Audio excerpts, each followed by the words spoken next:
अजित पवार शेतकऱ्यांची पॉवर वाढवण्याच्या ऐवजी स्वतःची पॉवर वाढवतायत या शब्दात बच्चू कडू यांनी टीका केली आहे। या प्रकरणामध्ये निष्पक्ष आणि सखोल चौकशी व्हायला हवी असं कडूंचं म्हणणं आहे। पार्थ पवारांच्या जमीन व्यवहारावर बच्चू कडूंची ही प्रतिक्रिया आहे।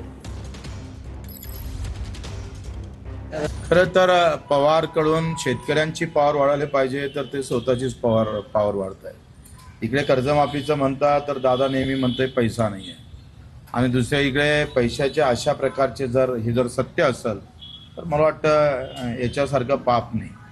तुकारामाच्या पुण्यामध्ये ज्ञानदेवाच्या पुण्यामध्ये एवढं मोठं पाप करू नये जे सरकारचं आहे, आणि तिथं इतका मोठा जर घोटाळा पवारांच्याच कुटुंबात होत असेल म्हणजे अजितदादांच्या कुटुंबात, तर ते मला वाटतं त्यावर सखोल चौकशी निपक्ष चौकशी झाली पाहिजे। व्हॅल्युएशन पुण्यातलं जर 40 एकर जमीन कोरेगाव पार्क सारख्या भागातली असेल तर त्याचं व्हॅल्युएशन मिनिमम 1800 कोटी येतं। मिनिमम मॅक्झिमम ते 2500 3000 कोटी पण जवळपास 1800 कोटी आहे।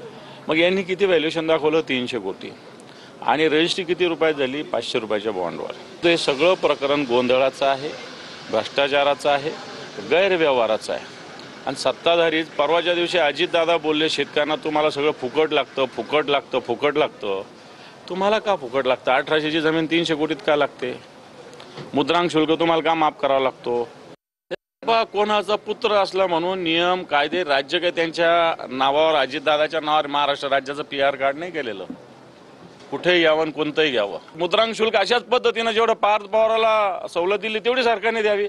मान्य करू की नियम